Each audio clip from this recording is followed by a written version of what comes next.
And now, ladies and gentlemen, before I invite Dr. Mungekar, I would just like to take a minute to introduce him to all of you. Dr. Bhalchandra Mungekar, noted economist and an educationist, organized several grassroots efforts to provide equal economic and political opportunity to people belonging to the disadvantaged groups in India. In 2000, Dr. Mungekar was appointed as the Vice Chancellor of a prestigious Mumbai University. In 2004, he became a member of the Planning Commission of India. He has been the chairman and member of various committees of the Government of India. He's also been the president of the Indian Economic Association and the proud recipient of the first Dr. Bharat Ratna, the Dr. Baba Saheb Ambedkar Award. He has also been honored with the Pride of Maharashtra and the Rajiv Gandhi Award, among other prestigious awards. And we now invite him for his views and reflections. Dr. Mungekar. We meet earlier, you know. Oh, that's good. My colleague Priyanka, Ravi Singh and his entire team, and all of you distinguished personalities of this country. When Ravi was insisting that I should make a point to come, there was apparent hesitation because commuting from Mumbai now, and this is my, I think, second or third time, including her introduction. The question is, first, I must congratulate Ravi and his entire team for making these awards genuinely inclusive. I mean, the people and the experts and the members of the search committees, those who have selected you, are representing so wide areas of social service in terms of disciplines, in terms of expertise, in terms of vocations, in terms of innovations, in terms of ideas, and equally importantly also in terms of geographical dispersion of this country.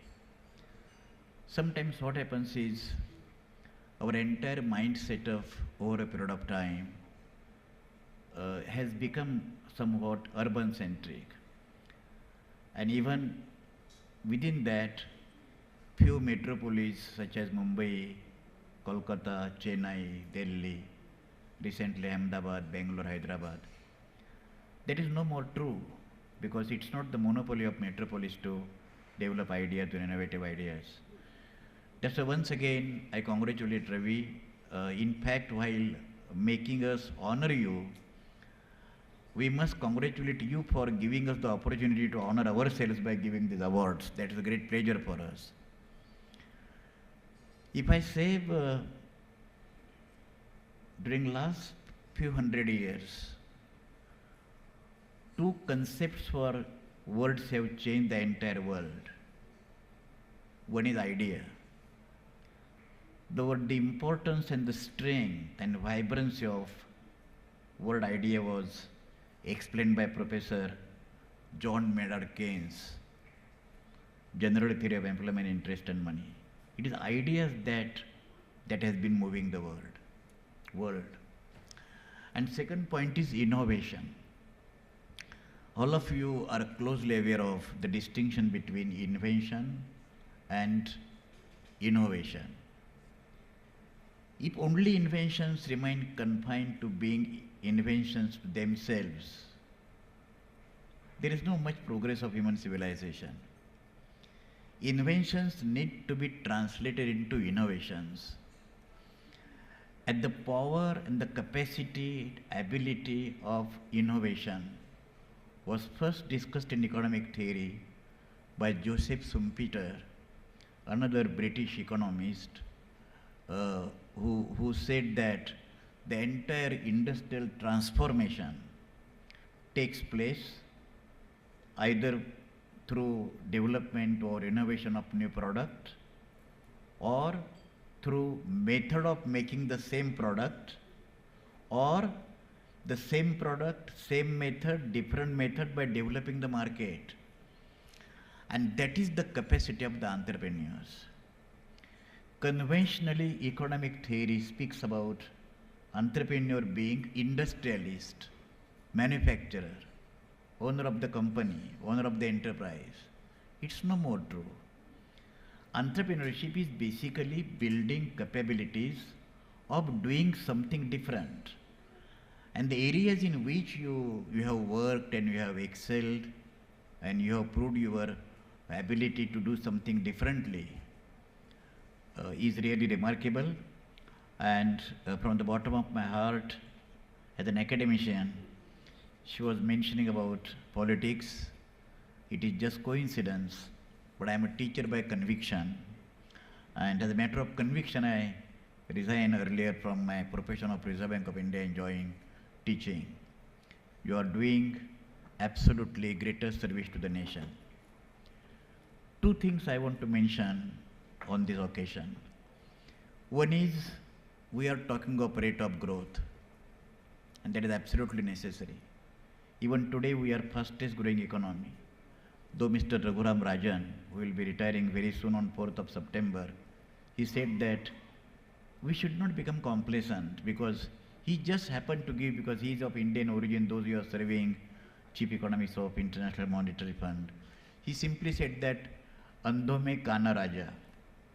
Now he was not ridiculing the government because it is not his job. He was just giving caution that another fastest growing economy till recently was China. China registered rate of growth 10% plus for nearly 20 years. And so our manufacturing concern, your Ganpati idols also we are importing now from China. There is not a single product in the world which China is not exporting. But that manufacturing sector also is now suffering from some type of recession.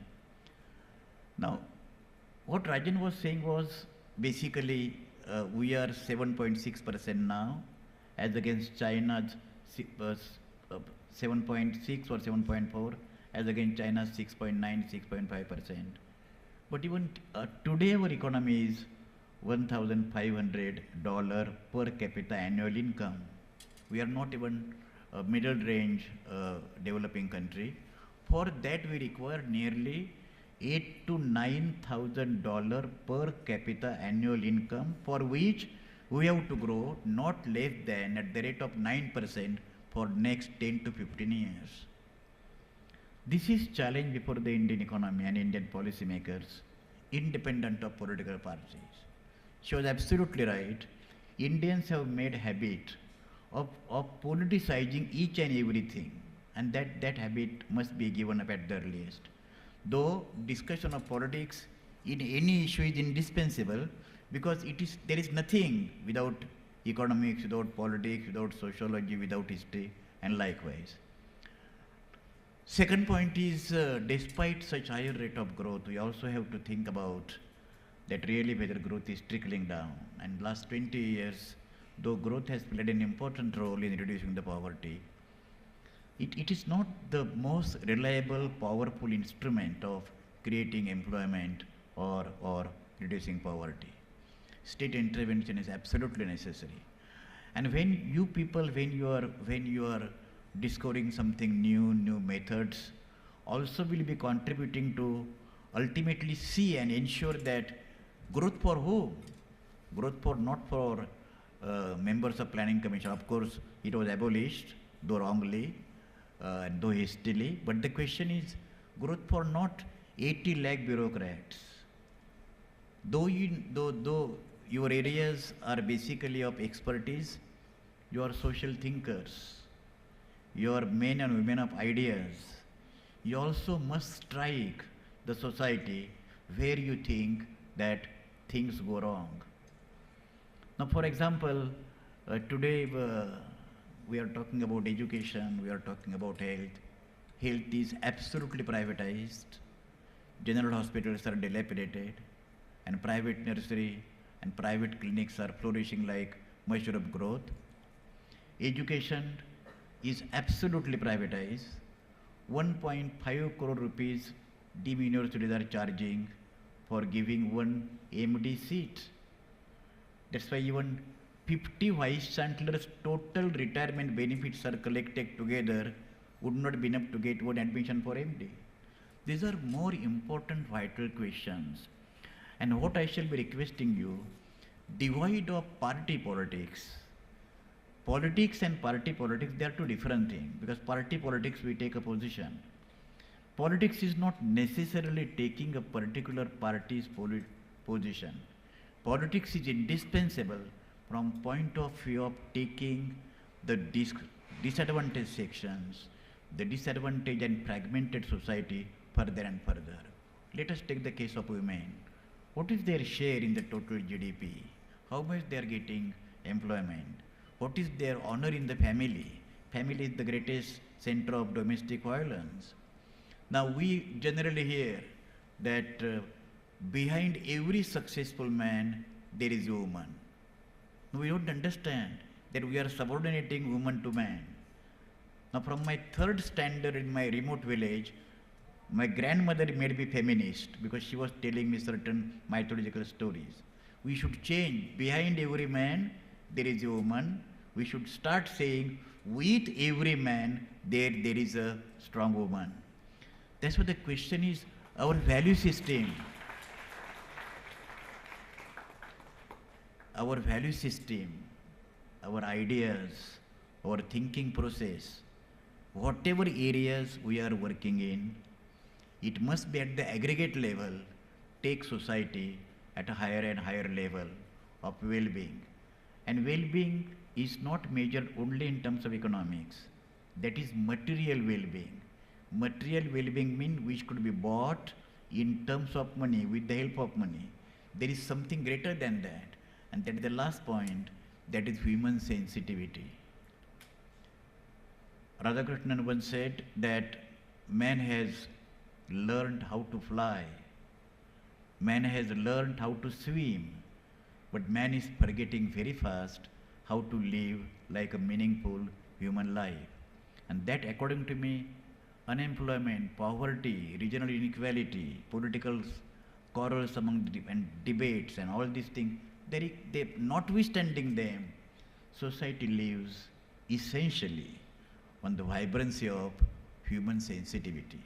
And your all professions ultimately, if they need to be defined, if they need to be conglomerated, if they need to be submerged, they ultimately result in extending, expanding, strengthening human sensitivity. I once again congratulate you from the bottom of my heart and Ravi and his team for making this event a great success. Thank you very much.